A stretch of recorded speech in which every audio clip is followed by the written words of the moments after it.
So welcome to the Healing Power of Plant Foods cooking class. I'm April, and I am very passionate about health. I'm passionate about teaching people how to gain optimal health through plant-based nutrition. There really truly is healing power in plant foods. They'll help you to increase longevity, decrease your risk of disease, reverse disease if you have it, and achieve and maintain your ideal weight. Who here is interested in those things tonight? Yay! Well, you are in the right place, because I'm going to teach you how to make these plant foods taste really good. I love to eat. I love food. I'm what they call nowadays a foodie, and I want to be able to enjoy food without any guilt attached to it, which is kind of where I've come from years in the past. And I'll just give you a little recap of where I'm coming from.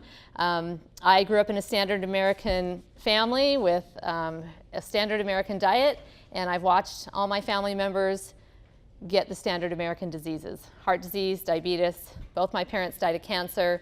I've got a brother that's had kidney failure. He's had a kidney transplant, and just lots of disease over the years. And as I've grown up watching all of this, I decided way back in my late teens that I wanted to do everything I could to change what many people would say is my genetic destiny. I never believed that this was something that I was going to have to experience just because I came from this family. I knew that there was something that I could do, and I thought that was exercise. So I started, when I started putting some weight on, right after high school, I got into exercise heavily, and I thought that this is the answer, because I loved it. I felt so good when I did it. And you know what? I got to eat whatever I wanted, as much as I wanted, and I could still kind of keep my weight in check, as long as I worked out to, an hour or two a day. And I developed a really bad relationship with food. I would go and eat a whole pizza or a whole box of cookies, and then I'd go out and run to work it off because I felt so guilty, and I hated how I felt. And I came to the point where I thought, this is not a good relationship with food. And as I was looking around me at older women, I was in my 20s, my early 20s, and I was looking at older women in their 40s, 50s, 60s, even 70s, even my grandmother. They were still going on and off diets, and I was like, I hated the whole mental madness of the dieting game, on and off diets and exercise and obsessed with food. And I mean, I'm sure you all know what I'm talking about. I just hated that, and I didn't want to be doing this for the rest of my life. And I knew deep down that there was something better that I could do. And when the doctor diagnosed me with a thyroid disorder and gave me some pills to take for the rest of my life, I said, no, not for me. And right about that time, a friend of mine gave me a book called Diet for a New America, and another one called The McDougall Plan. And I read those books, and they promoted a vegetarian diet, and that's not what I wanted to do. I didn't want to give up those things that I loved. And so I went on, and I ran across a book called Fit for Life. And for some reason, that little book just grabbed me, and I just decided I'm gonna try it for just a couple weeks, whole food plant-based diet. And within a week, my world changed. My energy went from 0 to 10. I felt so good. I just never looked back. I thought, this is the greatest secret out there. And over the years, I've just developed a great taste for whole natural plant foods, and I have a passion for cooking. I love to get in the kitchen and cook and create delicious meals. And I've met others who have taken this journey, who have the same experiences that I am. It makes me more excited and more passionate about it. And I've been teaching classes since 2005. I actually started with Dixie State College, or Dixie College back then, through community education. A friend of mine and I started, and it's just kind of been going ever since. I started doing some private classes, and I've gone into people's homes, and I decided to come back to community education, and so happy and excited that I did, because I'm reaching out to even more people, which is what I really want to do. There's a lot of sickness out there, and it just doesn't have to happen. We don't have to have a heart attack. We don't have to have a stroke. We don't have to get diabetes. We don't even have to get dementia. We don't have to get cancer. Disease only accounts for about 5% of our genetics, and the rest is lifestyle, diet and lifestyle. And we have control over that 3 times a day, or 4 or 5, or however many times you eat. So it all begins in the kitchen with our fork. But we have to put a little investment into that. We can't, we live in a fast food nation where we want fast food, we want easy, And we have to put a little bit of effort into it, a little bit of time into it. One of my favorite doctors, Dr. Pam Popper of the Wellness Forum, she says you're going to spend the same amount of time on healthcare, whether you take the road of doctor visits, co-pays, insurance premiums and all those things, or you're going to take the other road to good, healthy, whole foods, a gym membership maybe, and things like that. So, your choice, whichever one you want to do. And I choose this. So tonight we're going to be doing some fall type dishes. We're going to do some winter squash and red lentil stew, a curried cruciferous rice pilaf, a fruity cabbage salad, and some chocolate chip muffins. Pumpkin muffins. Pumpkin chocolate chip muffins. So we'll go ahead and get started. I'm going to start off with getting the soup going. So this is not only I'm not going to just teach you how to cook. I'm going to talk about the foods as well and what they can do, about the healing power in these foods. Because that's what I'm so passionate about. When I read or hear about onions and how they have organosulfur compounds that kill cancer cells, that gets me excited. And anyway, so we've got this onion. We can smell it all day before we cut it. It doesn't do anything, but once we start cutting that onion, the floodgates open, right? We start tearing up and they start burning our eyes. Those are those organosulfur compounds, and they're powerful against cancer. I get a lot of my nutrition information from nutritionfacts.org. Write that down. That's your homework. Go to nutritionfacts.org and start watching videos. You'll be busy for, the next couple years watching a video every day. Dr. Michael Greger, he's a researcher, medical doctor, and he puts out the latest in nutrition research on his website for free. Every other day, a video that's like 3 to 5 minutes long about the latest in nutrition. And at this point, he's done it for like 6 years. At this point, he's got thousands of videos up there about pretty much any topic you want to know about. Do you want to know about microwaves? He's got the studies. He provides the link where you can go to the studies to look for yourself. He talks about the best apple, the best sugar, the best green, the best beans. He talks about all that kind of stuff. And he talks about onions and how that's one study that he talks about is a large European study involving 10 countries. People that ate the most onions had the least cancers of all types. Those organosulfur compounds literally attack and kill cancer cells. India? Is that one he talked about, India? I don't know where it was at. Oh, it was the European studies. So, yeah. Do ya? Pressure cookers are great. I've never had one. I should have one. And an Instapot is another thing that a lot of people said. Do you have an Instapot? No. I've been cooking this way without those things for so long. I just don't even, I'm sure.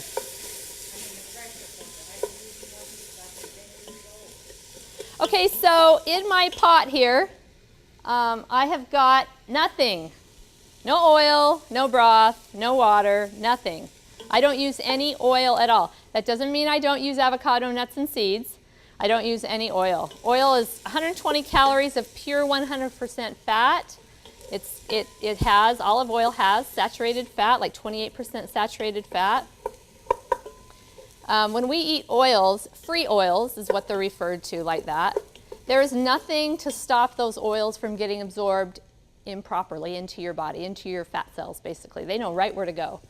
When those oils are attached to fibers in avocados, nuts, seeds, the fibers you take, when you eat a nut or a seed, you're chewing that seed or nut or avocado, and it takes a while for it to process and for those oils to get out very slowly into your body and work properly in your body. When you're drinking olive oil, and we don't drink olive oil, but when we're eating olive oil that's free from those fibers, it absorbs into our body very quickly. Since we learned that olive oil was really healthy for us back in the 80s, and that it decreases risk of heart attack and all that kind of stuff, has heart attacks gone down? Has heart attack risk gone down? People are still having heart attacks, aren't they? Are they any skinnier? Are we as skinnier as a nation with all that olive oil? Absolutely not. We're fatter. We are. How do you lose weight putting 120 calories a tablespoon on your body? You know how much, this right here is like less than 120 calories. What's going to fill you up more, this or a tablespoon of olive oil? Okay, those 120 calories of oil aren't registering on your apostat.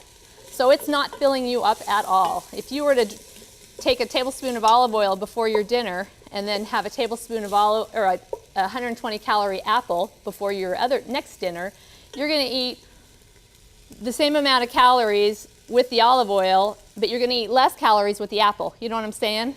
Okay? That's the problem with oils. The other problem with oils, and see, I'm just sautéing this with nothing in it. I mean, and it's on fairly high.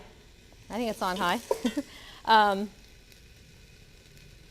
Another thing with oils is your arteries are kind of like, you've got a lining of your arteries. It's called your endothelial cells, and it's kind of like the inner lining of a jacket, of a nice coat.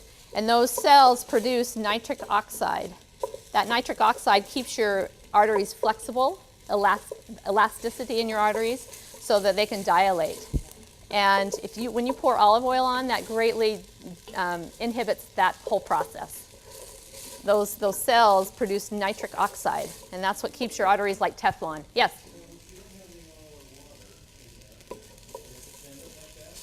You kind of have to stir a little bit. I mean, I leave it, you know, and I'll go and chop something else like I need to do right now. In fact, I'm going to add some mustard seed to this. I was going to do that actually before I put the onion in there, but I can do it now. I'm going to put a tablespoon of mustard seed. I mean a teaspoon, sorry. So I like to toast those mustard seeds just for a little bit. Sorry, I get talking about all the great things about these foods and I forget what I'm doing, so keep me on track. So yeah, I like to let those mustard seeds just get a little bit fragrant and a little bit toasted. Now if you want to, you know, when it starts to get brown, we're going to add just a little bit of water to this. But the browning is kind of like the caramelizing. And you don't need... The rest is water or broth. Yeah, water or broth, which, you know, I use a vegetable broth. You know, the thing I have found out with broth is, you know, I buy like a low sodium broth. I try, because I prefer to add my own salt to stuff. And I buy a low sodium, and it doesn't have a whole lot of flavor. And I feel like most of it's the sodium in it, you know. So I'd rather just make my own broth or just use water and then add more, you know, seasonings or whatever. Okay, so we're not really getting very brown, but we're starting to get a little bit of brown. I'm going to go ahead and add the rest of our seasonings.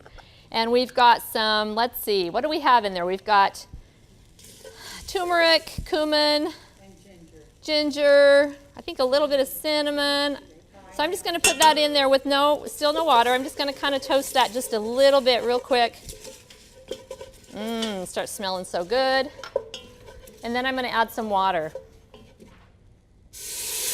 Like about a half a cup. And that's going to loosen up the browning. What little bit of browning has been on the bottom of the pan. It's going to loosen that up. By the way, a meal that's high in olive oil restricts blood flow 40%, and it peaks about 4 hours. Okay? So as soon as it starts going down after 4 hours, you've had your meal, it peaks, and then it starts going down. What do? We eat another meal that's got lots of oil and stuff in it. So blood slows down again. Not good for heart disease. Okay, to this, we're going to go ahead and add some kale. Kale, hail to kale. I love kale. I eat it a ton. And we're just going to put a little bit in this soup. I like to put some kind of green in everything. Greens are such important foods. Are you familiar with how to strip the kale from the stalk? We're going to strip it. I don't strip it. You know what? When I do a chunky soup, I don't either. If it's got a lot of chunk in it, but if it's a creamy soup, I do strip it because I don't want the chunk in it. Normally I'll save it. See, I was doing mine in pressure cooker and you wouldn't have that crunch. The chunk. So green leafy vegetables increase elasticity in your blood vessels. They decrease inflammation throughout the body and also in your blood vessels. They just improve overall function. And part of the reason for this is an antioxidant called lutein. People with the highest levels of lutein in their blood have the cleanest arteries with no atherosclerosis, no plaque buildup. Green leafy vegetables keep that nitric oxide that your endothelial cells produce. I mentioned that. they produce that nitric oxide, and greens are responsible for that nitric oxide production. In fact, greens are the most powerful vasodilator, which means they make your blood vessels dilate. A great website to check out is heartattackproof.com. It's Dr. Caldwell Esselstyn. He's the director of preventive cardiology at the Cleveland Clinic, and he reverses heart disease in his patients with a whole food, plant-based, no oil diet. He's got the worst patients, you know, the worst of the worst that are just waiting for bypass surgery, and he reverses them, and he tells them not even any avocados, nuts, or seeds, because they're in such bad health. Okay, we're going to go ahead and add this to our pot here. I'm going to add a little bit more water. So you just kind of keep giving it some water. I'm eventually going to, of course, give it more because this is going to be a soup. And I love kale, adding kale to this, so I'll add up to 4 ounces. This is only about 2 ounces. This just gives it a nice little bit of touch of green in it. It makes it look pretty. Okay, let's see. I think we're just going to let that kale cook for a few minutes. And I'm going to talk about the squash. So I'm going to use butternut squash in this. You can use any kind of winter squash. Butternut's easiest to cut when you're, you can get rid of that. By the way, my assistant in the kitchen tonight is Jan. She's going to help me out a lot, keep me sane, hopefully, and serve you. And do my dishes. Okay, so this is a really quick way to make a soup. If you want to get a raw squash, chop it up, put it in, put your raw kale in, your raw red lentils in, and let it cook for an hour or whatever, that's great way to do it. But I like to make it quick if I can. But making it quick takes a little bit of pre-planning. Okay, so if I know I'm going to make this soup for dinner tonight, I'm going to throw this butternut squash in the oven while I'm getting ready for work that morning. So I just took my butternut squash, threw it in the oven on a pan, turn it to 375 or 400, whichever, and just let it cook. And when it's done, I wrap it in some foil so it'll sweat, and then your skin comes off pretty easily. Have you guys ever tried to cut a raw butternut squash? Did you lose a finger doing it or a fingernail? I've had close accidents trying to cut squashes before. This is one of the reasons I use butternut squashes is because it's so easy to cut. But so once it's cooked, you can just kind of take your knife and shave off the tough parts if there are any in the skin. Sometimes the skin will just peel off really, really easy. And if there's any kind of dark spots that got dark in the oven, you can slice those off as well. Sometimes it gets a little tough. The skin gets a little tough right under the skin. Okay, and then I just slice the squash like so. After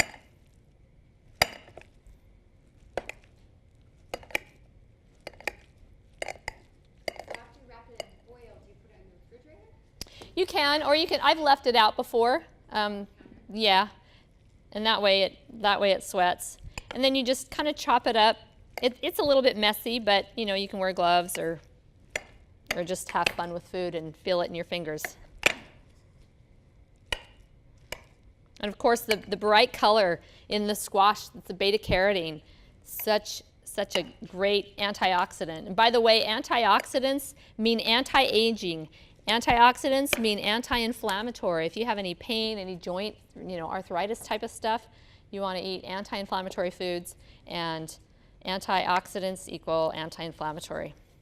Okay, so our squash is already done. We're going to throw that in at the end of the only thing we're really cooking right now is the kale. So I've already cooked the red lentils as well. So when I threw my squash in the oven, I boiled 3 cups of water and threw in my lentils and let them cook. So those 2 things are done. Or in the morning, they didn't take any time. I was getting ready for work while that was happening. So all I have when I come home from work is pretty much just to cook this kale and this onion. And once it's tender, I'm going to just throw the lentils and the squash in here and add some water. Cook it for maybe 5 minutes and it's done, like 20 to 30 minutes max. And we want to make sure that kale is nice and tender. And you want to cut your kale really fine. I just want it in little bits of pieces. I don't want, when I'm eating the soup, I don't want a big string of kale coming out as much as I love it. So, okay, we're going to let that just cook for a minute. I'm going to go ahead and start the rice pilaf. This is just another cooked dish. And this is kind of like rice pilaf on steroids because we are adding, it's going to be mostly vegetables. It's going to be more vegetable based, which is what I like. I take an original recipe like a rice dish or a bean dish, and I just, beef up the vegetables, put lots more vegetables in it than it calls for. Okay, so we're going to do the same thing again with this one. We're going to do another onion. Every time I'm cutting onions, every time I'm cooking, going to cook something, I'm always starting with an onion. Again, because of those anti-cancer compounds. And you want to eat some raw onions too. In fact, I've gotten in the habit of chopping up some green scallions and just throwing them a little bit like on the top of my soup, just raw. By the way, kale is a cruciferous vegetable. Cruciferous vegetables have double the protection against cancer as other vegetables. In a population study, when they increased vegetables 20%, cancer rates dropped 20%. When they increased cruciferous vegetables 20%, cancer rates dropped 40%. So you're getting double the protection. 41% reduction in prostate cancer when cruciferous vegetables were consumed 3 times a week. Women who consume a cup of raw cruciferous vegetables a day cut the risk of breast cancer in half. Cruciferous vegetables are kale, collards, bok choy, arugula, watercress, Brussels sprouts, cabbage, Chinese cabbage. Eat them raw and cooked. You decrease the effectiveness against cancer when you cook them, so you want to eat some raw and some cooked. Okay.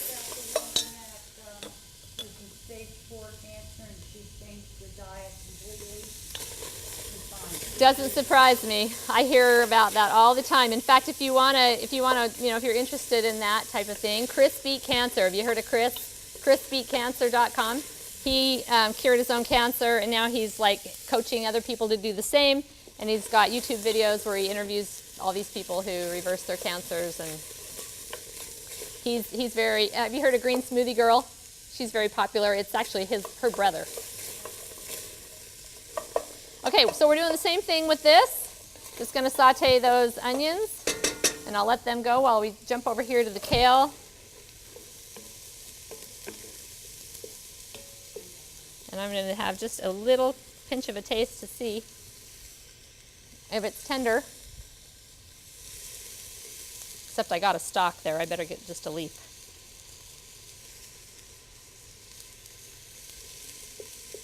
That could go just a little bit longer. We're going to go ahead and add a little bit more water to that. I want to make sure that doesn't burn.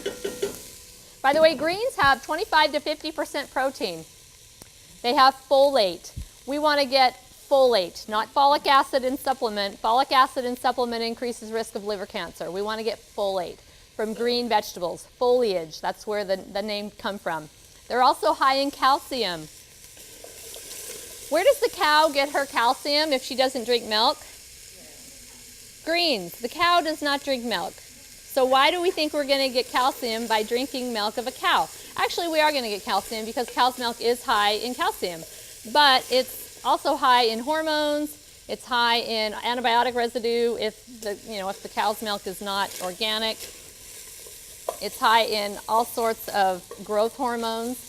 In fact, you're getting milk from a large animal that just gave birth. I mean, their hormones are like so high, and we're putting that into our body. We don't need it. We don't need it. We need to get our calcium from the same place the cows do, and that's from green leafy vegetables. Green leafy vegetables come with bonuses. Cow's milk comes with baggage. It comes with cholesterol, saturated fat, hormones, like I said, no fiber. Greens come with fiber. It comes with thousands and thousands of micronutrients that our body craves, that it needs. Okay, so we're going to go ahead and add some curry powder to this. 1.5 tablespoons. Oh, I forgot to add my garlic. That's okay. We got to add some garlic to this too. Okay, so real quick, I'm going to chop some carrots for our pilaf. And I'm not going to let that curry burn. You guys familiar with the chopper? The Vidalia chopper? Vidalia Chop Wizard. Bed Bath & Beyond, 20 bucks. It's the best 20 bucks you'll ever spend. 15 with a coupon. If I ever get a coupon, I go and I get one. Oh, yeah. Can't live without this thing.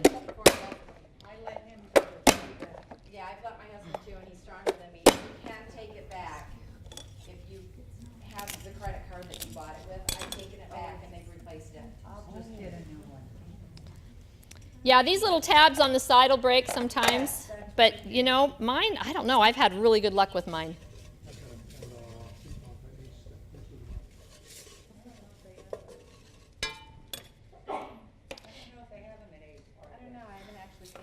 Oh, that's a good thought. They usually have everything. Ace Hardware usually has everything. If you can't find it, go to Ace. They have it. Uh-huh. So garlic is another one of those allium vegetables, like your onion, scallion, leeks, that have those anti-cancer properties. I'm going to go ahead and add some water. I was going to add the garlic first, but we'll add a little bit of water. I don't want that to burn.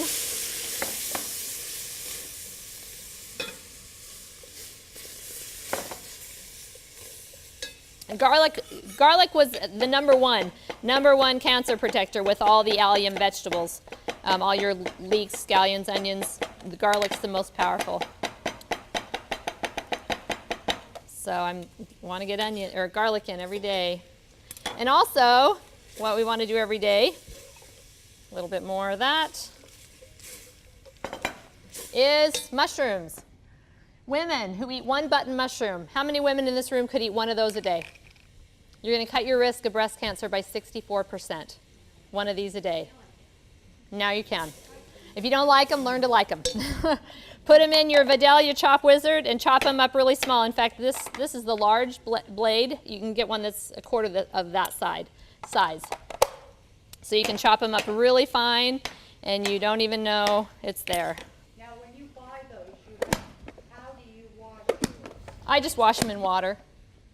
I was washing in water, and somebody said, "You wash those in water? You're supposed to take a paper towel and wipe them off." I don't. Just wash them. What's wrong with washing them? Okay, so I'm going to dump those in there. They have aromatase inhibitors that keep estrogen levels low. That's one of the mechanisms of decreasing the cancer. They are anti-angiogenic. Angiogenesis is when you grow blood vessels to promote growth. Like when you're a kid, angiogenesis is going crazy because you're growing. When you cut yourself and you're healing, there's angiogenesis going on in there. You want to repair your cells. When you are healthy and fine and not growing anymore, you don't want angiogenesis. Well, mushrooms. Mushrooms are anti-angiogenic, so they keep tumor cells from growing blood vessels. Okay, the tumor needs blood vessels to grow, and angiogenesis stops that. Anti-angiogenesis foods stop that. Mushrooms is one of them. Onions is one of them. That's one of the mechanisms with onions. Okay.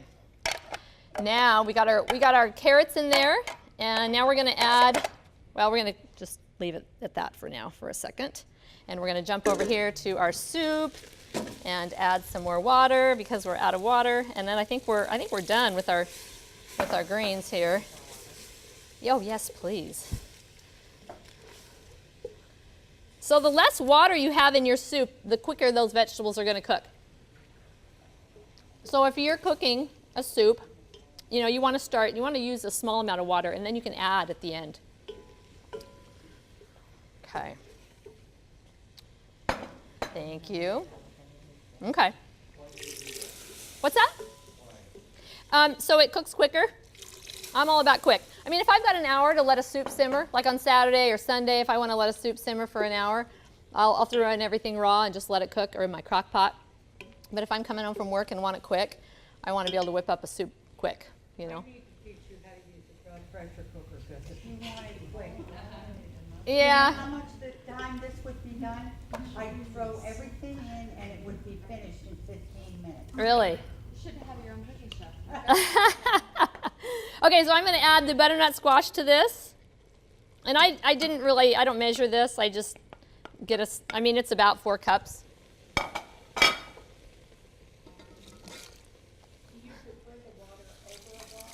I do, just because it's cheaper.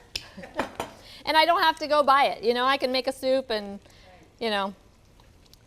Okay, now like I said, I've got my red lentils cooked already. You guys familiar with red lentils? Okay, beans, the wonderful food. The more you eat, the healthier you'll be. Okay, we need to eat more beans. The longest lived populations on the planet eat beans as their main source of protein. They're called the blue zones. You guys familiar with the blue zones?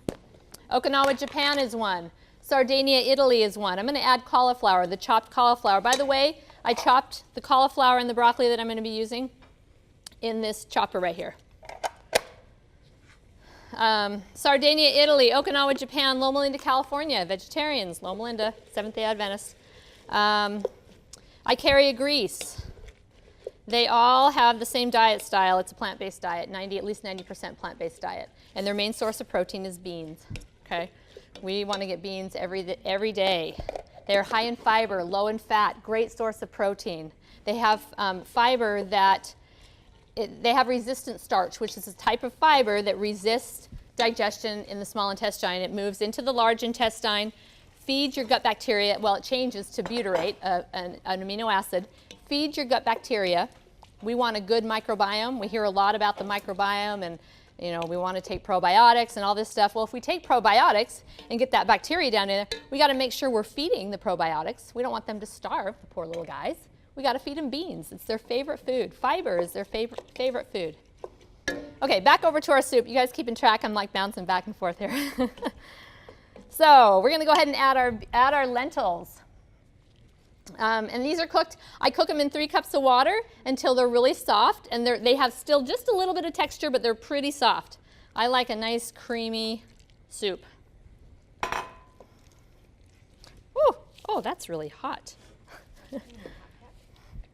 Maybe.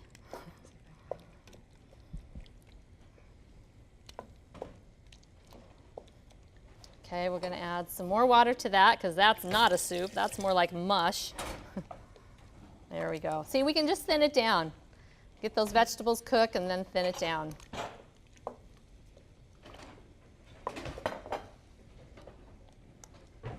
Okay, I'm just going to turn that down just a little bit for now so I can attend to this.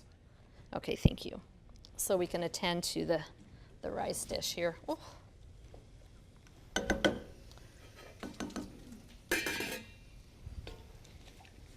Okay. So I like to let the cauliflower cook a little bit longer because it usually takes a little bit longer than the broccoli to cook. So I'm just going to take some broccoli. I've got some already chopped right here that we'll add, but I just wanted to do a little bit more on the chopper just so you guys can see that happening more. So in the cells of cruciferous vegetable is 2 enzymes. One is myrosinase and one is glucosinolates. And when you chop these vegetables, those compounds interact and they start to talk. And they create isothiocyanates. Why do you care? Why does that matter? Because isothiocyanates are the powerful cancer protectors. So those compounds go throughout your body and they seek out. This thing doesn't do very good with broccoli. It kind of sticks. They seek out damaged cells in your body. That's where cancer starts, is with damaged cells. They seek out those damaged cells and they tag them so that your immune system can come along and destroy them.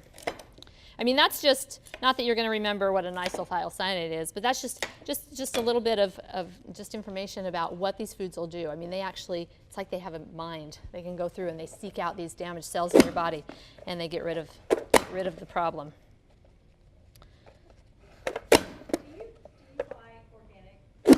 You know, I do when I can. This broccoli is organic because it was cheaper than the conventional, actually. And when it's a decent price, I will. I try to. And did you use the stem of the broccoli? I did. I've got some stem right there on top. I hate throwing those stems away. You know, I always intend in cutting it up and putting it on my salad, and I end up throwing it away because I forget about it. Yes. Okay, I've got too much liquid in there. How did I manage that? Okay, so we're going to just add that broccoli to there, along with this.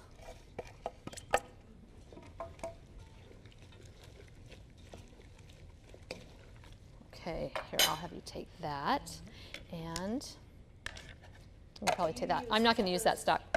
Huh?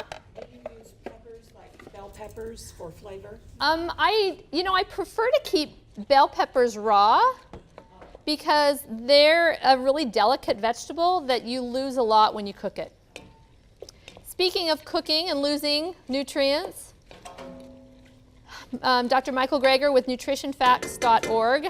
I'm just going to, I got the wrong one. He has got a video about cooking, about the different ways of cooking. There's 5 different types of cooking: boiling, microwaving, sauteing, probably, I think, pressure cooking. And they looked at the nutrient loss in all of those ways of cooking, and the nutrient loss was very similar except in the boiling. The boiled food, the nutrient loss was pretty high, but guess where it was? It was in the water. It was all in the water. So the best way to cook your food is in a soup, because that way you're not losing anything. And you are decreasing a little bit, but you're only losing like, you're only decreasing like 14%, and so you just eat more. I like that. Just eat more. Okay. Well, then a pressure cooker, you can use maybe a cup of water. I Yes. think you have stock in the pressure cooker company. She's going to have me sold. You're going to have me sold on buying a pressure cooker. I'll have to come and teach you how to use it. Actually, if I was going to go buy a pressure cooker, it'd probably be an Instapot, just because I've heard so much about that. We used to live near West Bend, Wisconsin, where they used all the pressure cookers. Uh-huh. And they send them all to Europe, to India, because electricity is so expensive there. Uh-huh. They have to cook fast, Yeah. and that's why they use them. So I've got 5 pressure cookers, all sizes. Wow. April, is the rice in that pot? No, it's not. Okay. Not yet. I am going to add it. I'm going to hope that some of this water evaporates. I put a little bit too much water in it, In the soup, but it's not. you put all of those spices. I did. I put them in right at the beginning. When I was sauteing the onion, I put the spices in at the first, just to toast them a little bit. Okay, so I'm going to move over to our, I'm going to leave that off. Oh, wait. We want to add some salt to this. Oh, that's probably a good idea. You can add that right now. Let's see, where's my salt? I'm going to add a little bit of salt to this soup. I do use salt still. It's kind of my one weakness. I'm going to add about a teaspoon. Go ahead and stir that. And I made a batch last night of this soup, so we've got plenty for you guys to have a good taste. I need to check my recipes because I got to make sure that we've got everything in that soup. Frozen peas, We're not putting peas in the soup. That's going in the. That's going in the. Yeah. Okay. So we've got everything in there. Go ahead and add that. Red lentils in there? In the soup, yes. I don't know very much about Lentils lentils. are a legume. They're like a bean, but they cook much quicker than a bean. You can cook them in about 20 minutes, 20 to 30 minutes. They're actually super high in protein, higher in protein than other beans. Red lentils in particular are super high in protein and high in micronutrients. Those. If you don't have red lentils, you ought to be able to find red lentils. You can find them anywhere. Yeah, they're pretty common. Yeah. Change the recipe and use the brown lentils. Yeah, the brown lentils are more hearty. They have a different taste. They don't cook down as creamy and nice as these. These give it a really nice creamy texture. That was my question. Yeah. Yeah, you definitely want the red lentils. And you can buy them, go to like Dixie Nutrition, where you can buy them in bulk and just buy a half a pound of them just to try them to see if you like it. I'm going to just have a little taste of this to see if it's okay. Oh, yummy, yummy, yummy. Okay, that does need to heat. A salt substitute. I know there are some, but I don't use them. Taster's Table or Tasty Table is one that is recommended by Chef AJ, who is a whole food plant-based vegan chef. She has the Ultimate Weight Loss Program. She's online, does a ton of videos. Like, she puts out a video every day of some kind of cooking thing.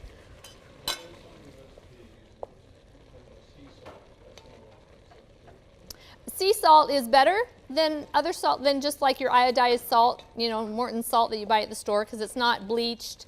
You know, you still got the minerals kind of in there. But all salt is sodium chloride.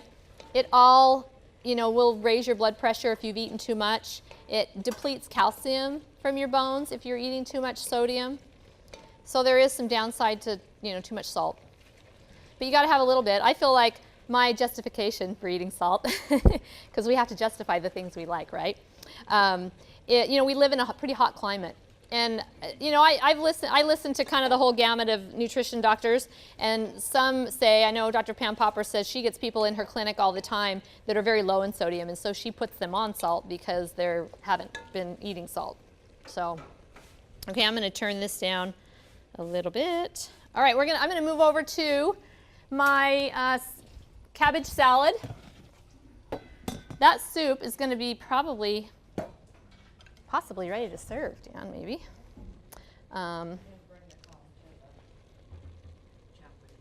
The what? No. Actually, that needs to be hotter. So, yeah. So you pre-cooked the rice somewhere else? I did. I cooked that ahead of time too. I usually have a pot of rice on or quinoa, some kind of grain on my stove all the time, because I throw it in soup, throw it in my salad at lunch. You know, just What rice to do you add. This rice I'm using tonight is basmati. I wanted to say balsamic, basmati rice. Jasmine's really nice. Most of the time I'm using just a brown, either long grain or short grain rice. You just keep an eye on that. When it gets hot, you can serve it. Okay, so back over to our, let's see, where's my, maybe I'll stay over here. Yeah, you can take those. I want to leave the lids off those. So this is a fruity cabbage slaw salad, and I'm going to double this. So I'm going to go ahead and I've got some cabbage shredded already. I'm going to go ahead and shred some more. Look at the color in that. Antioxidants, phytochemicals, thousands and thousands of phytochemicals. You cannot find this in a bottle of supplements. In fact, supplements, when you take supplements, their effects wear off within hours, if there are any effects, if they're a decent supplement. This stuff, these foods last for days. They work in your body for days after consumption.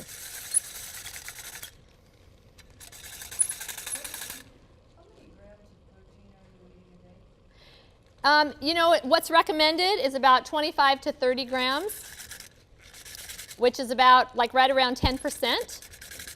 The recommendation, okay, I'm probably not going to get this right, was like 20 grams or 5%, and the RDA set it for double what was recommended. I think it was recommended by the World Health Organization, was like something like 20 grams a day. The RDA set it like double that, just to make sure we're getting enough.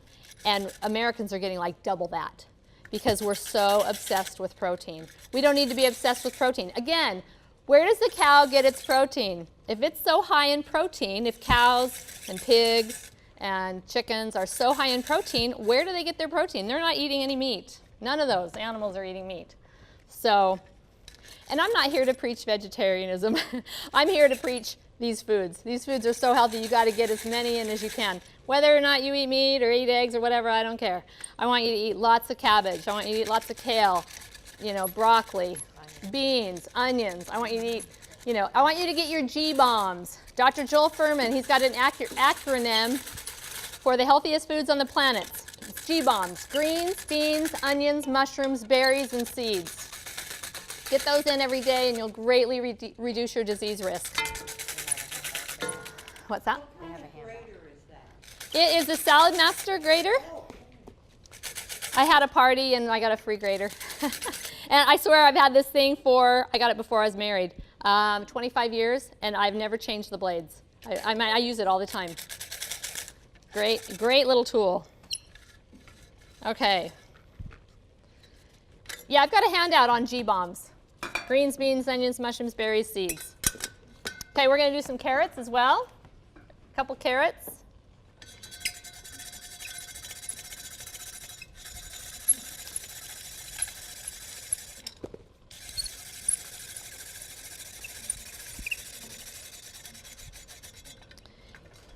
And talking about cooking foods and all that, destroying nutrients and stuff, there's a lot of studies supporting the importance of eating raw food. Raw foods, of course, you know, your nutrient levels are super high. Just the fibers in them, you know, are different. When you cook a food, you increase the absorption of some nutrients, but when you eat a food raw, you have more nutrients, but when you cook it, you lose a few. But when your food is raw, your body has a hard time absorbing some of those nutrients. That came out way worse than it should have. But anyway, when you cook a food, you soften the fibers and make it more digestible for some nutrients. Okay. Okay. I don't need, oh yes, I do need some of that. We're going to do an apple. We're going to do 2 apples and 2 pears. Because I'm doubling this, remember? Yes. I'm going to test those. That's done, actually. This is not quite warm enough. I don't want to turn it up too high because I'll scorch the bottom, but. Apple a day keeps the doctor away. People who eat an apple a day have less oral, breast, colon, kidney, and ovarian cancers. The more apples, the less tumors. I talk about cancer a lot, don't I? I'm really passionate about the information on cancer. I love it.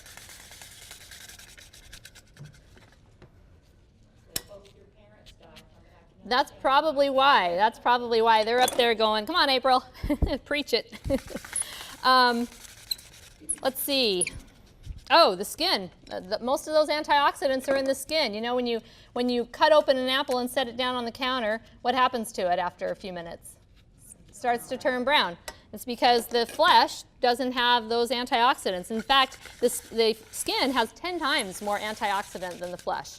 So we want to buy organic apples. I do buy all organic apples. And eat the skin.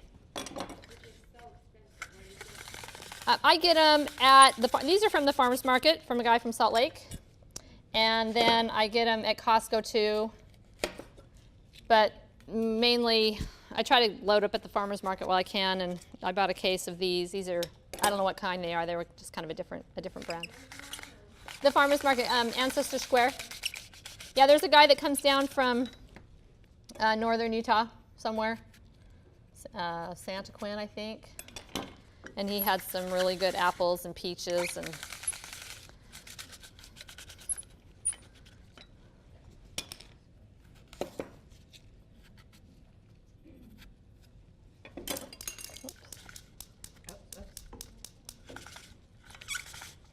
you could use the chopper on this as well, that small blade in the chopper. That would work really fine. That might even be a little bit quicker.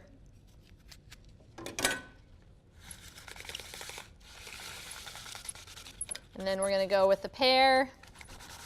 I'm just going to go around the core. What's that? Yeah.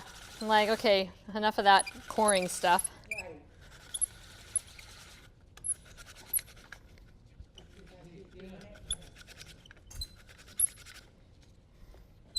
I don't know about pears. I don't love pears, so I haven't really found out any. But I'm sure there, you know, lots of micronutrients. And all fruits are wonderful.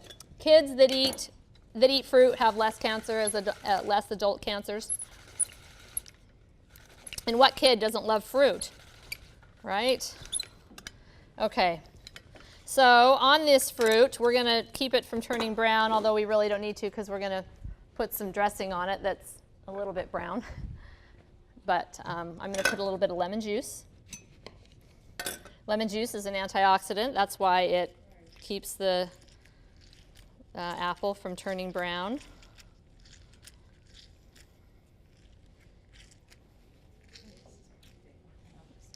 Is it warm enough? Yeah, you don't want it too hot. Okay. So Jan's going to start serving you guys some soup. We'll have soup first. Okay, to this salad, I'm going to add some pumpkin seeds. And normally I don't even think ahead of time about sprouting my seeds, but today I did, or last night I did. So when you sprout a nut or a seed, you increase the nutritional value like 10 times to 100 times, depending on how long you let it sprout. So, and it makes it more digestible. You get the, more nutrients out of it. So all you do is soak the seed or the nut in water for about 8 hours, dump it off, and let them sit, and they'll start to germinate like they're going to grow. And that increases the nutritional value of them. Best way to eat your nuts and seeds. I hardly ever think to sprout my seeds, and I need to do that more. So I'm just going to add those. And Sunflower seeds, and you same thing. I've had sunflower seed sprouts, and they're really, really good. I bought at the store. I've tried to sprout them myself, and they kind of turn brown. I don't know what they do with them at the store that makes them that way. But okay, so to this salad, I am going to add a dressing. We got to have some dressing. So I'm just going to wash my hands real quick over here.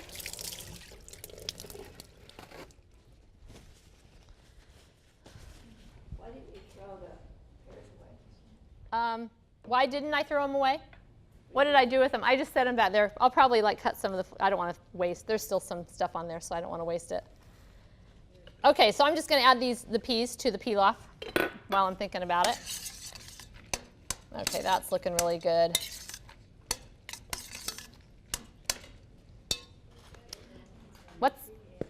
You like it? You got some soup? Awesome. Thank you. Okay, so our salad dressing. I encourage everybody to get a big leafy green salad into their diet every day. Make it the main dish of at least one meal every day. And you want to make it like a main dish salad. Put on some beans, put on some whole grains, and there's like 3 main vegetables that I encourage people to get on it. Number 1 is green leafies. Tonight we're doing some cabbage, which is just as good. You can do a cabbage salad as well. Green leafy vegetables. Romaine is one of your best. Spinach, of course, is one of your best. Also a cruciferous vegetable, which could be cabbage. I always put purple cabbage on my salad. In fact, cabbage, again, breast cancer, cuts women's breast cancer rates in half. Women that eat cabbage on a regular basis. So, so greens, a cruciferous vegetable like cabbage, kale, collards, those, and then also some raw onion. Okay, those 3 things on your salad. And then I add beans, whole grains, but you got to have a good dressing to make your salad taste good, right? So I'm going to show you a dressing. This is going to be kind of a sweet dressing that's going to go on this salad, but it would go good on any salad. I like a sweet vinegar type dressing. So what I've done, when you go to the store and look for a salad dressing, you look at the label. I hope you all read labels. Okay, when you read your labels, you're going to see, like on a vinegar type dressing, you're going to see vinegar, sugar, and oil, right? Probably. I've got all 3 of those right in here. I've got rice vinegar, I've got water, I've got sunflower seeds, which is going to be my oils, and the fibers are all going to be still intact. And then I've got dates. Dates are the best sweetener. It's whole food. All the parts of the plant are still there. No, nothing taken away, nothing added, except for the pit. What? Rice vinegar, sunflower seeds. It's on your recipe or your recipe sheet with the fruity cabbage salad. So I've got and I've got this soaking. I've got my dates and my sunflower seeds soaking so that it blends really smooth. Okay, so if you don't have a Vitamix or a Blendtec or a strong blender, you got to do this. Okay, your regular blender will blend this. It won't be quite as smooth, but it will blend it. This is going to make it super, super creamy.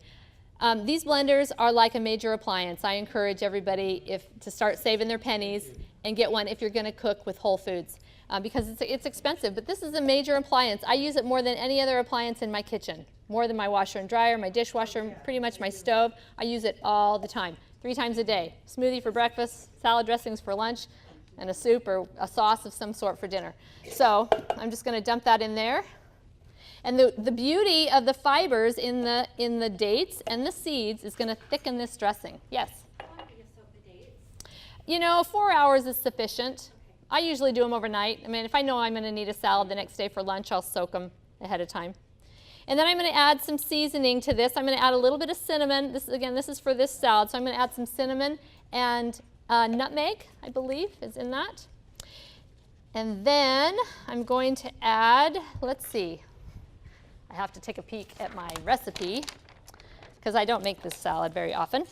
So we got our seeds, dates, rice vinegar, cinnamons. Okay, that's all we need. And where's my lid? Oh, in the sink. If you were to pre-make some of that for the week, how long? Sorry, it's not. Salad dressings keep good for a week. If you've got, if it's got some vinegar in it, and mine always do. They'll keep longer than that actually, but the trick is to use them. I mean, if I make this salad dressing, it'll be gone in 3 days if I have my salad every day, like I want to have.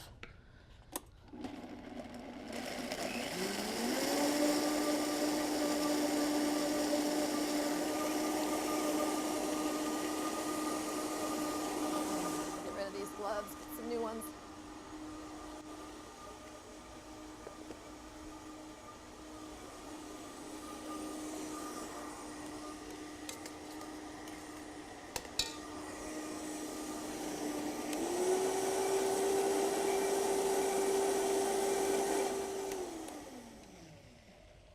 Okay, I'm just gonna, just because I'm an anti-waste person and I hate all this stuff that splatters up on the side, I like to not put quite as much water in my soak and just use that to kind of clean off the sides there a little bit.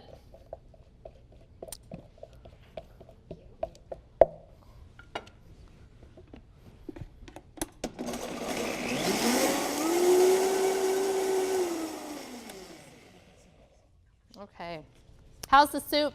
Very good. Is good? You like? Good. Now, would you have the soup for your main meal? What would you serve with it? Just a salad? I would. I don't cook, a 4-course meal every night. Right. I cook one thing. So I would cook that soup, and I might have some rice cooked on the stove that I would throw in a little half a cup or something, just to give it a little bit more bulk or something.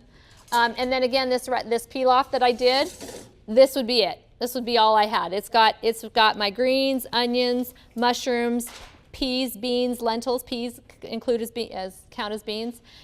Greens, peas, onions, mushrooms. No berries. We had that for breakfast. And and the pumpkins. I'm putting pumpkin seeds in this too. Where'd my pumpkin seeds go? Oh, they went in the salad. Oh my goodness. Okay, they were supposed to go in there. Oh well. Oh, shoot. I was wondering why I only had a 1/4 cup of the pumpkin seeds. That's okay. We'll leave the seeds out of that. It's still good. Okay, so this maybe we'll put some of the pecans wouldn't really go in there very good. Okay, so I'm going to add some chopped pecans to this salad. Yes, that really makes it delish.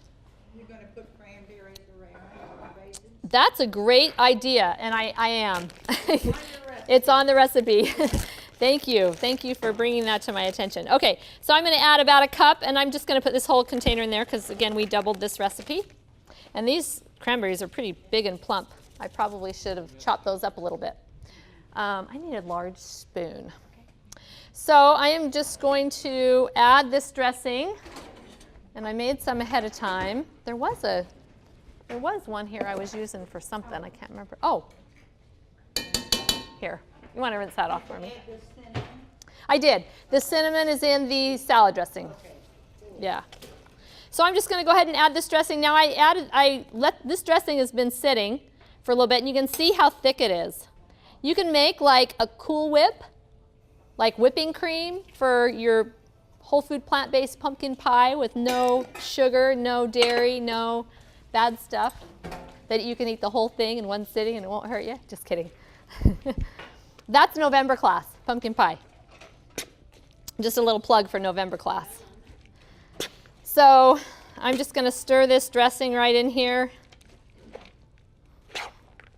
Oh dear, my alarm's going off on my phone. Or do you have What kind of beets? excuse me. Oh, pitted dates. Dates, yeah. They are at Costco. In the, yeah. Okay. Jan, will you do me a favor and find my phone and turn off? It's my alarm. You know what? There's this little square container that's the Majules. They're really big and plump, like they're just gourmet type. They have a pit. The de Glec Nor that come in a barrel, kind of like a tub, they are pitted. And they're a little bit cheaper. I like to use those when I'm blending.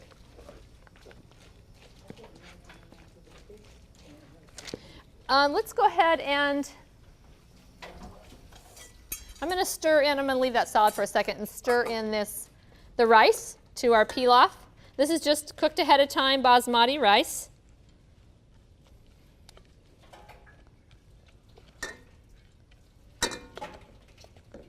Got a little toasty on the bottom, so we're not going to use that.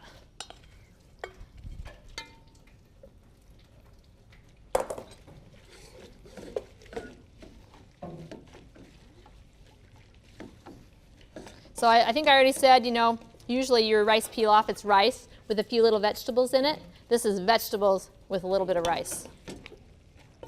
That's how we need to have our, the American diet needs to switch from 7% whole natural plant foods and 93% processed foods and animal products to 7% processed foods, animal products, and 97% or whatever the other percentage. I can't remember what I said. Whole natural plant foods. Okay. Of course, brown rice is really good, but vegetables have the more protection against disease. Okay. We'll scrape in a little bit more. Yes, brown basmati rice. Yep, I always buy the brown. I got this at Natural Grocer, I believe. And we are going to go with some salt. I'm going to go about a teaspoon of salt. And that. We need to keep our bowls and spoons. Spoons, yes, not your bowls. You can save those for the garbage on the way out, or there is a garbage up there if you want to. I'll be right around. I'm on. Yes. You could totally use millet. Millet is a great grain. I love it. I prefer quinoa and brown rice, but I like millet too. I find millet works really good in place of pasta. I know that's kind of weird, but just the texture of it, it's a little bit heavier, and it just works really well. In fact, I do a spaghetti sauce or zoodles, zucchini noodles. Right. And I cook my zucchini noodles because I don't really like it raw. And I'll mix them with some cooked millet and pour the spaghetti sauce over it. And that millet just gives it a little bit more heavier texture. Is it just labeled millet or is it a? Yeah. Okay. That's good too. Okay, that is ready. You can get it at Natural Grocer. I think you can probably get it at I know Harmon's has like a bulk food section where you can, get kind of a bulk, just however much you want in a little bag. And I think they have it, maybe. I actually buy mine through, the last time I bought it through Azure Standard. It's a co-op that comes down from Washington. They come through and drop at Tokerville once a month. And I've ordered from them as well. So that's azurestandard.com if you're familiar, if you're interested in that. Let's see, am I missing anything in my cabbage salad? I don't think so. Azure, A-Z-U-R-E, standard.com.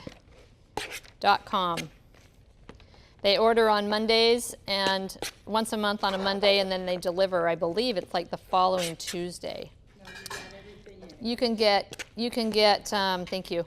You can get, 50-pound, 25-pound bags of beans, grains, dried fruits, nuts. I'll buy nuts by the pound, spices by the pound at a really good price.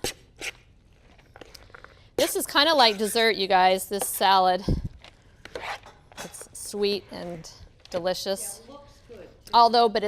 But it's not dessert. We're getting dessert too, you guys. Okay, I'm going to make sure we got enough. I hope we have enough dressing on this because I'm all out. That's enough, but I'll go ahead and clean that out. That's right. How many calories are you eating a day? I have no idea. I don't count. I don't care. How many meals a day do you eat? I eat 3. So how long do you soak your dates? I soak them about at least 4 hours, but usually overnight if I'm planning ahead, and I usually do. when I'm cleaning up dinner, I'm kind of going, okay, what's for dinner tomorrow night? What do I need to fix? Because like I said, I'm kind of a foodie. I really like food. That was soaking wet. Dates. Okay, so do you want to do the pilaf? You bet. All right, we're going to set this cabbage slaw off to the side, and you can do that whenever, if you want to do it at the same time or whatever you want to do. Is this a half cup? Good half cup. Yeah, because I've got that all in the oven too. There's that pot in the oven. So when you soak the dates, you can just throw your seeds in and soak them at the same time? Yep, soak the dates and the seeds at the same time. You got it. You got it. And I didn't do, shoot. Couldn't I get you to wash that blender real quick before you do that? Yeah. Sorry.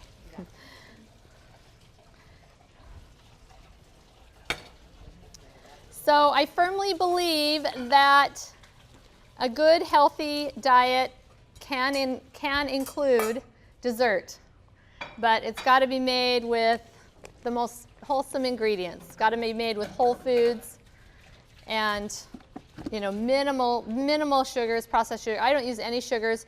Well, I can't say any because we are using a teeny tiny bit tonight for our muffins, but I'm using mainly dates. We want to use whole grains if we're using some kind of grain, and I don't use any oils. I don't use any oils ever. I got rid of my bottle of olive oil after we went to a conference in California and listened to Dr. Caldwell Esselstyn. I mentioned him, heart attack proof. My husband's cholesterol was 270 something, and he had been eating 95% plant-based for 10 years. And we went and listened to him, and I said, okay, we got to get rid of the oils. We got to get rid of the Vegenades, the Earth Balance buttery spread, all the oil-based things that I was using at the time, olive oil when I was cooking. We got rid of that, and in 6 weeks, my husband's cholesterol dropped 50 points. Yeah. Does he all have any hereditary traits? Mm. You know? We all have hereditary traits. Yeah. Don't all of our parents have heart disease? Well, some of them is worse than Yeah, others. some are worse than others. Yeah. Yeah, no, not necessarily. My husband had a cholesterol level of 500. Will you dry that really, really good, like the best you can? I'm going to grind some grain. I meant to grind it first. But his parents have had high cholesterol levels, and they lived into the 80s. You know, and some people are genetically prone for a little bit higher. You know, if you're getting lots of whole natural plant foods, lots of greens, I mean, this Dr. Esselstyn, he tells his patients, eat cooked steamed greens or greens any way you can eat them 3 times a day. Because like I said, they're the greatest vasodilator. They dilate your blood vessels. They're the best for producing that nitric oxide. Get those greens in 3 times a day, he tells his patients. So, okay, so we will do our pumpkin cookies. So I'm going to start off with our whole grain, and I meant to grind the grain before I used my blender tonight because I wanted a dry blender, but we'll do the best we can with with one that's just a little bit damp, but that's okay. That's probably good. So I'm using 1.5 cups of oats and 1/3 cup of millet. Speaking of millet, the millet just gives it, I don't know, different nutrients. It just adds a little bit different texture to it. So I'm just going to grind these in my blender. Could you use oat bran? Oat bran? Oh, I don't know. Never have. You could try it. Try it and let me know. Use a milk substitute like almond milk. We're not using any kind of milk in here, or are you saying just in general? In general? I don't have any need. I don't have any desire to drink milk. I haven't drank any kind of milk for years because you don't need it. But well, if I was having cereal, I would probably use like almond milk. Yeah. I do a whole wheat cereal, like a cooked whole wheat cereal, but I don't put really anything on it. I mix fruit. I get some mango and mash up some mango and mix that in, and I don't think you need milk for anything. I mean, it's fine. But yeah, almond milk, soy milk, rice milk. Actually, rice milk's not really that nutritious, but You can make almond milk, it's really easy. yeah, just blend a cup of almonds with 4 cups of water and you got almond milk. And then you save the almonds to use in a recipe. Yeah. So I'm just going to blend this up to grind it up. You can also use a coffee grinder to grind your grains. You can also use a food processor. So if you don't have a good strong food processor, a good strong blender, sorry, and you do have a food processor, use your food processor to do this whole thing. You can do the whole thing in a food processor. Okay, let's see, I'll go a little bit longer on that.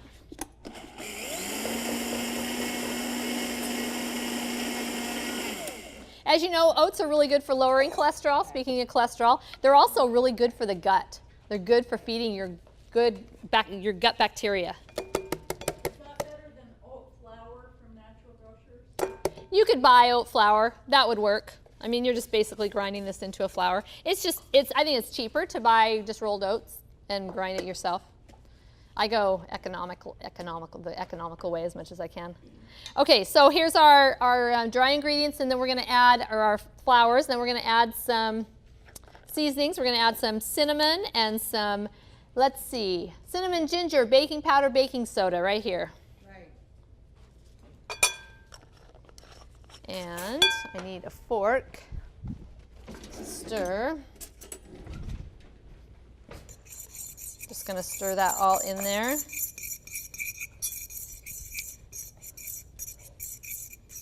And then I'm going to add in, while I'm doing this dry stuff, I'm going to add in my 1/4 cup of chopped pecans. We're going to do pecans again. And I'm going to add in my 1/4 cup of tiny little what are these called? Chocolate chips. I'm using the little tiny ones. That way they get dispersed throughout the muffin really nicely, and you don't have to use a whole lot. You could grind them too with your oats. You could, you could. And these do, that's a little bit of sugar you got in your chocolate chips there. And Natural Grocer actually has a chocolate chip that's sweetened with stevia and maltitol, and they're actually pretty good. So, I like using those. They're really expensive. They're like $6 for about 2 cups. Okay, so again, I'm going to use my blender to blend up our sugar, cream, butter combination like you would with a cookie or a cake or anything. So I'm just going to add these about 25 pitted dates to my blender jar, and I've got them soaking in a 1/2 cup of water, and I'm going to add the water with that. I am also, excuse me, I'm also going to add some vanilla, about a teaspoon of vanilla. I'm going to add about a tablespoon of apple cider vinegar, and the apple cider vinegar mixed with the baking soda, baking powder is going to kind of help these rise a little bit. So just about a tablespoon. Whoop. And then we're going to add a little bit of processed sugar, a little bit of brown sugar, dark brown sugar. Dr. Michael Greger with Nutrition Facts has a video about sugars, which is the best sugar. And he shows the graph of all the different types of sugars. There's date sugar, and then it's dark brown sugar, no, molasses, and then dark brown sugar. So I don't know if you've seen those dark brown sugars that are at the health food store that are really dark. I mean this is that. It's just melted down a little bit because I've had it for a while and it solidified, so I melted it down. But dark brown sugar. So it's like the fourth.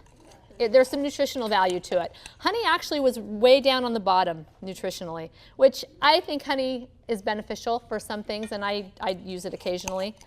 But yeah, it was dates, date sugar, molasses, dark brown sugar, and then everything else was kind of right along the bottom. Again, go to nutritionfacts.org and search sugar, and you can watch that video. It's interesting. Okay, so I'm going to add just 2 tablespoons. So this is how we want to use our processed sugars if we're going to use some. Just to kind of kick up the sweetener just a little bit in cakes. It's hard to make cakes with total dates. I mean, I've done it, and if you don't have a huge sweet tooth and the mild sweetness is fine for you, then you wouldn't need to add this, but we kind of the American sweet tooth, we like sweet stuff. So this just kind of kicks up the sweetener a lot without adding more fiber to make it more heavy, because these are a little bit heavy anyway. Okay, then we're going to add some pumpkin, 1.5 cups of pumpkin. Actually, I'm just going to add part of that first and get that blended. And for our oils, we're going to add some nuts, again, whole food form. But we're going to blend them down, and these are walnuts, 1/4 cup of walnuts. I'm just going to add that right there. That's going to get dispersed throughout our liquid ingredients. And I believe that is it.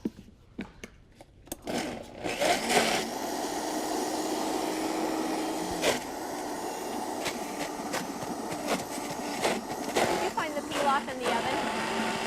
The pilaf in the oven, you got that? Huh? Oh, okay.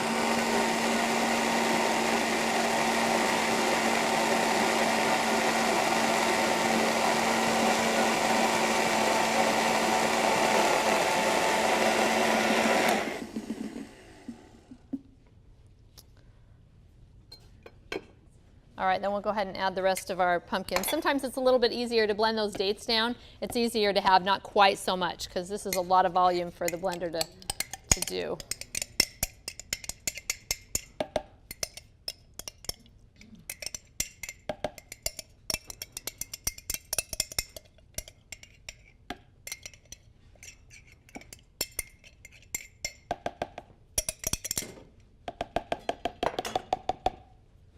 Okay, we'll give that another quick blend.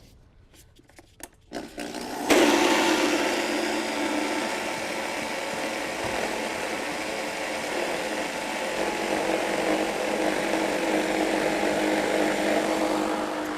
serve that one. It looks like you've already served it, so that's fine.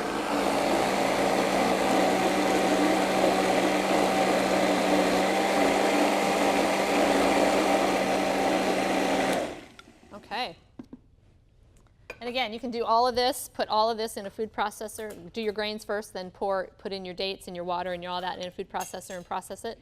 Works just as good. It doesn't grind it down quite as fine, the flour, but that's actually better. Having your flours ground down not quite so fine is better than having them ground clear down to powder. I try to use my grains as whole as I can normally, but for desserts, you know, you got to splurge a little here and there. Where's my spatula? Is my spatula over there? Sorry. I think I washed it. Yeah. Thank you.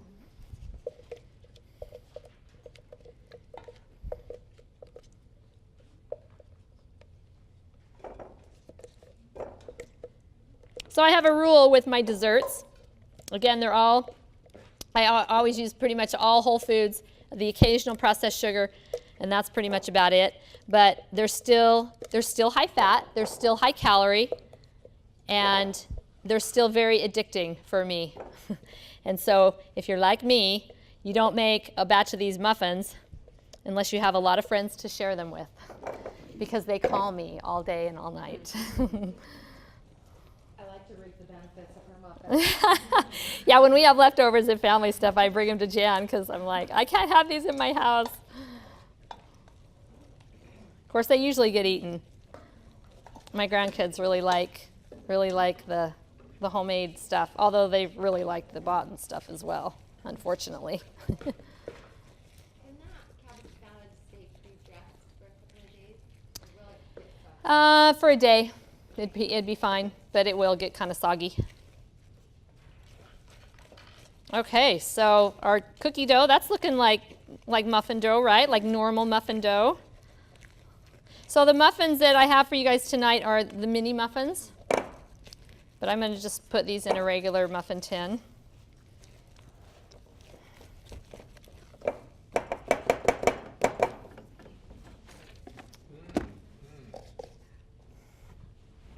How's the rice dish?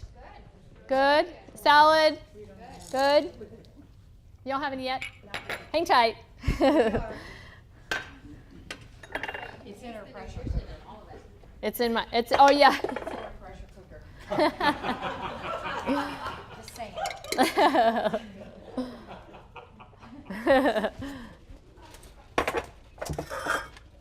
Okay.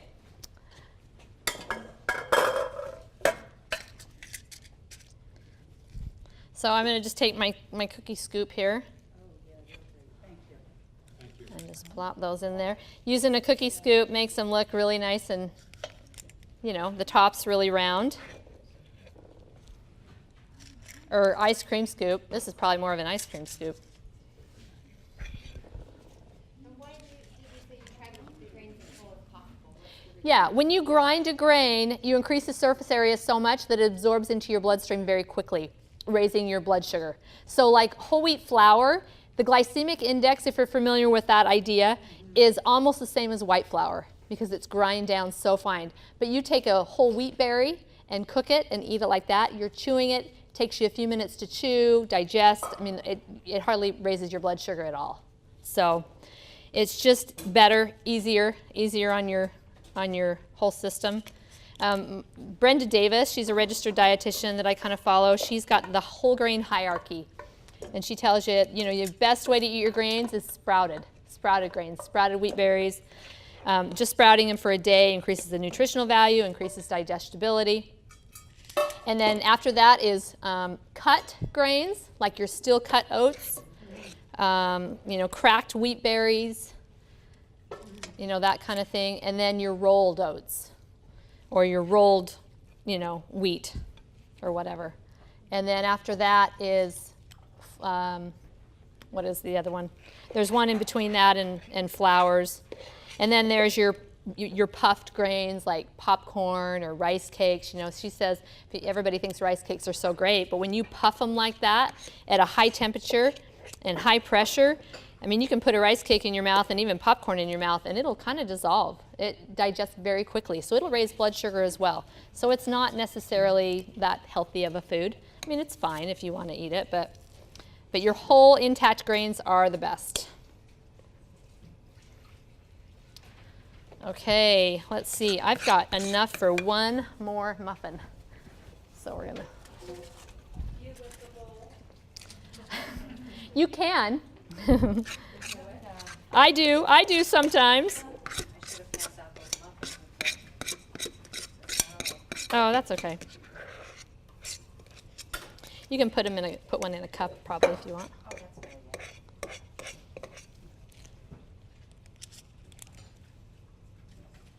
So wherever you're at with your whole dietary, dietary preference, dietary regimen, whatever it is you do, I just encourage people to kick it up a notch. Just increase your greens more, eat more fruit if you need to eat more fruit. Kind of figure out where you're lacking.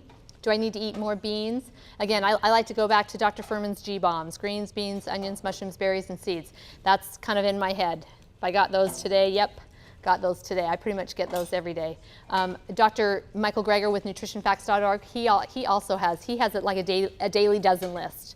And I'm not really as familiar with that one. I don't follow him quite as close as I do Dr. Furman, but the 12 things that he wants to do every day. I know one's a big leafy green salad. And so just whatever you might be lacking, just kick it up a notch. Make it just a little bit better. If you've got diabetes, heart disease, if you've got some kind of major issue, I want to challenge you, if you're not there, to go and try 100% whole food plant-based for a month and just see what it does for you. I can almost guarantee you that you'll feel better and your numbers will change. Your pain will start to go away. If you've got anybody who has autoimmune issues, especially rheumatoid arthritis, I've just been following a guy, his name's Clint Pattison, and he's created the Pattison program.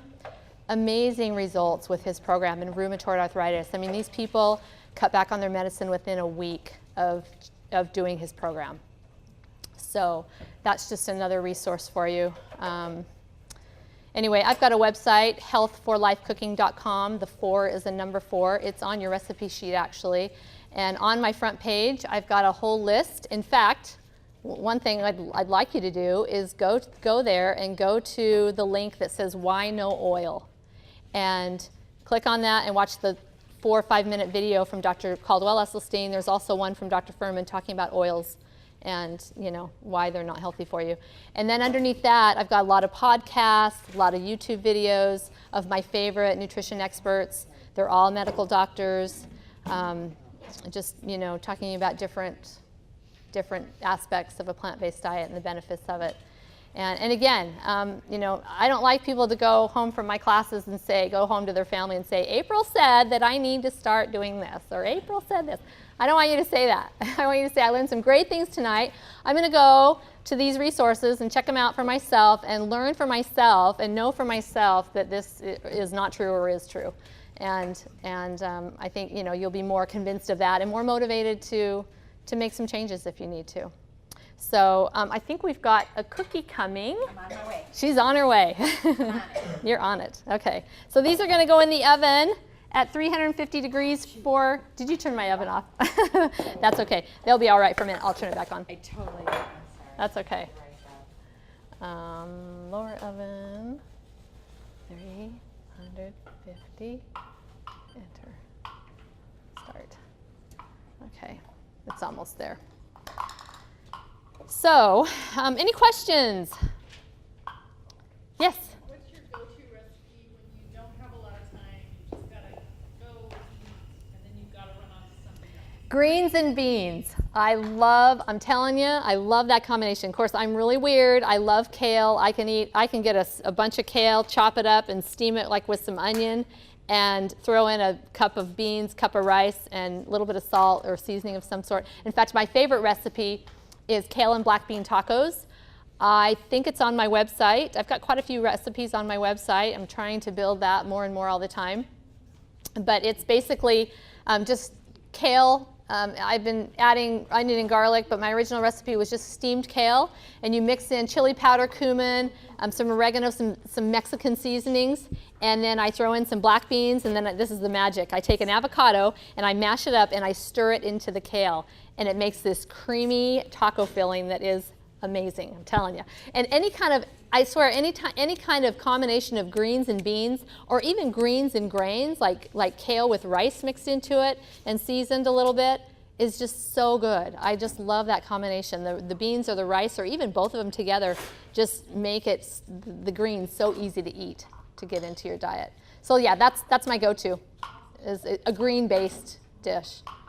So, any other questions? I have a question. Okay. So my husband's a big guy. He's a meat and potatoes kind of guy. So you said you were married. Does your husband eat like you, or do you have to? I married him when I was doing this already, and so I told him, this is how I cook, take it or leave it. And luckily, he's the type of guy that you put anything in front of him and he'll eat it pretty much. Although if he wants a steak, he'll go get a steak. He doesn't do it very often though, because he has seen over the years that he feels better when he doesn't indulge as much. So. Do you do juicing, or do you do the smoothies, the green girl smoothies? I've done smoothies for years. I've kind of gotten away from smoothies and gone more to a grain-based breakfast. But I love the smoothies. I think it's a great way to get lots of greens into your diet, raw greens especially, which are so good for you. I don't do juicing so much. I have a juicer, and I was going to get into juicing, but I just hate the waste. And I know you can use it. I know you can put it in your garden, but I just really hate the waste, and I don't like the cleanup either. So I haven't really gotten into juicing, although I've kind of been doing celery juice. Somebody told me how great that is, high in minerals and things. Somebody that does the miracle something diet. Anyway, you've been doing it for 9 months? Because celery is super high in minerals, and so if you feel like you're lacking in minerals, that would be a good place to get it, is with some. And you can either juice it, or somebody recommended to me, if you don't want to juice it, blend it. Just blend it with some water, and I've actually just been doing that, blending it with a little bit of water and throwing some ice in to make it cold. And as long as your celery is not bitter, when you get some bitter celery, it's pretty nasty. It goes down the drain. But if it's good, it's really good. I really like it as a morning drink, first thing, before I eat anything. It just feels really good to me. So, anyway, any morning grains? I've been doing buckwheat and quinoa, and I've done oatmeal. I used to do, and still will do, sprouted wheat. Like, I'll take the wheat berries, soak it in water, drain off the water, let it sprout for a day, and then cook it, and then add a little bit of honey. Again, I was getting into mangoes. I mash up a mango, and it's so creamy, and I just mix that into the wheat cereal or the grain cereal, and it's just so good with some berries. I add a few berries. It's so good. That's not, because it's not really a recipe, just grains, mango, berries. That's just something I've just come up with in the last couple months, actually. Buckwheat and quinoa. Buckwheat's a little odd. It's a little odd grain. It's got a weird texture to it, but I've really learned to like it. Yes? Dr. Eskerson's son, Rick, Uh-huh. has a big full breakfast idea. Yes. I've never had that, but I've seen the recipe for it, and it sounds really good. Thank you for bringing that up. Engine 2 diet, another great resource. Dr. Esselstyn, who I talked about, the cardio Cleveland Clinic, his son, Rip, has got this whole Engine 2 diet program. He wrote a book. He's got a website. They do these these conferences. I can't think what it's called. But anyway, yeah, he's got some great recipes. They're very man oriented. You know, the men really like his recipes. His recipes are very manly. You know, they appeal to meat and potatoes people, men, whatever. Engine 2, like numeric or? Engine number 2. Yep, Engine 2 diet, Rip Esselstyn. And he's big, and he's like a Olympian swimmer, something. Triathlete, thank you. Yeah, yep. Yeah, and he's pretty strong. So, any other questions? Yes? Kids. Oh, mercy, kids. Kids are tough. All I can say is start before you get pregnant, because what you're eating when you're what you're eating when you're pregnant, a lot better chance that they'll like it. But if it's too late, you know, just do the best you can, incorporate as much as you can. You know what I do for my grandkids? My daughter, she's my stepdaughter, the one I'm talking about. She changed kind of over as she lived with me for a while, and she married a man that doesn't like vegetables. So when they had kids, they had to kind of compromise.